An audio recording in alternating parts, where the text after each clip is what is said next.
guys! Welcome back to my YouTube channel. So, andito ulit ako para turuan ko kayo kung paano mag-download ng sounds effect na gagamitin natin sa ating video sa KineMaster. So, una sa lahat, punta tayo sa Chrome. Ayan, tapos search natin ang Snaptube. And then, download. Ayan, so mabilis lang siya. Cancel na natin yan. And then, punta tayo sa ating Snaptube na na-download.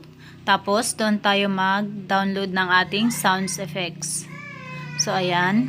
Makikita nyo maraming klase na sounds effects. So, dito tayo mamili kung ano ang gusto natin nilagay sa ating video. So, ayan. Mag-download tayo ng isa. Ayan. So, ang pipiliin natin dito ay my music at saka video. So, click natin ang video na 360p. So, ayan, naka-download na siya. Punta tayo sa ating KineMaster. And then, pagkatapos, punta tayo sa ating media. And then, camera. Tapos, video na gusto natin i-edit. Ayan. So, ito, naka-add ng ating video. So, kailangan muna natin i-edit ang ating video. Magkakat tayo. Tsaka tayo mag-add ng sounds effect. Pagkatapos nyong mag-edit ng yung video, pwede tayong lagay ng ating sounds effect. So, click natin ang layer, then media, then punta tayo sa ating download is Snaptube, and then click natin ang na-download na sounds effect, and then punta tayo sa chroma key, click na natin ang enable, i-zero natin to para mawala yung black na nakaharang sa ating video. And then, check. So, ayan. So, meron na tayong sounds effect. And then, kung gusto nyo magdagdag, click natin ulit ang layer. And then, media.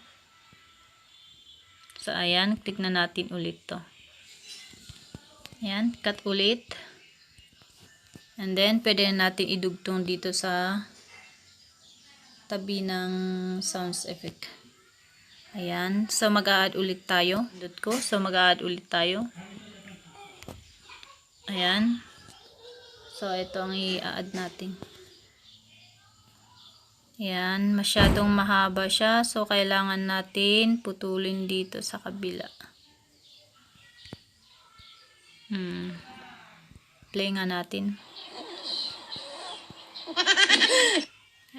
Okay, dito natin putulin.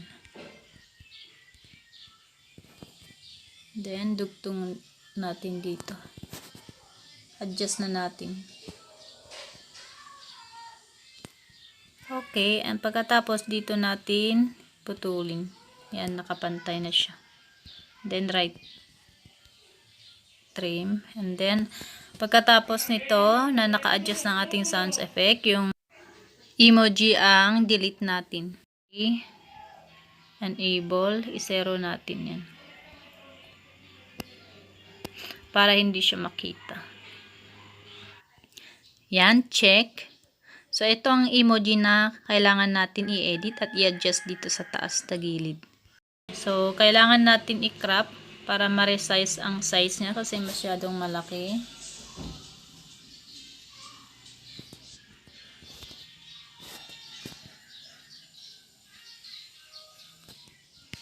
Crop. Ayan. Then, adjust natin. Katapos, lagyan natin ng animation. Click na natin yan. Ayan, marami kayong pagpilian dito. Ayan. Kung gusto nyong lagyan ng slow motion, ito yung click nyo, slide yan. Ayan. Then, check na natin. So, tapos na tayo. So, pwede natin i-play para makita natin kung okay ba yung nilalagay natin sa video.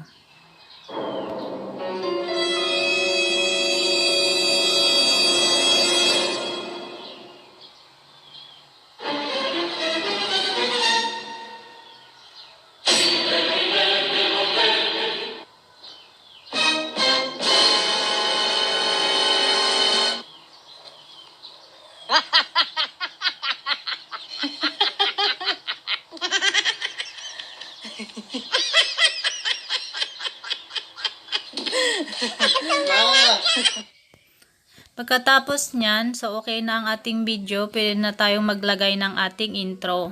So, punta tayo sa media and then punta tayo sa ating export. Export. Yan, lagyan natin ng intro. So, meron na tayong intro pag nabuksan na yan.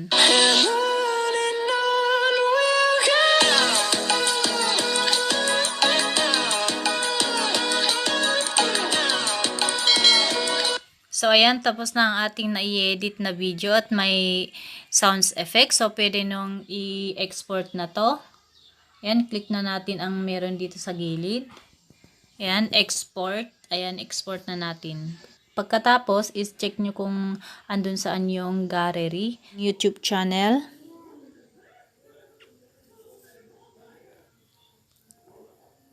And then, may makikita kayo dito na plus. Then, upload video. Katapos, click na natin ang ating na-export na video kanina. So, pwede tayong maglagay ng description dito sa baba. Create a title. Blah, blah, blah, blah. And then, next natin. Next. And then, click na natin ang upload a video.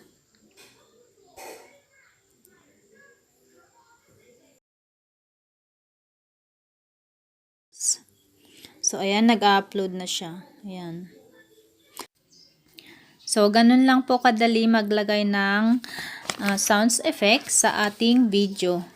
Ayan. So, maraming salamat sa inyong panonood at huwag nyo kalimutan na mag-subscribe at paki-click na rin yung notification bell para lagi kayong updated sa latest kong video. Thank you guys. Bye-bye.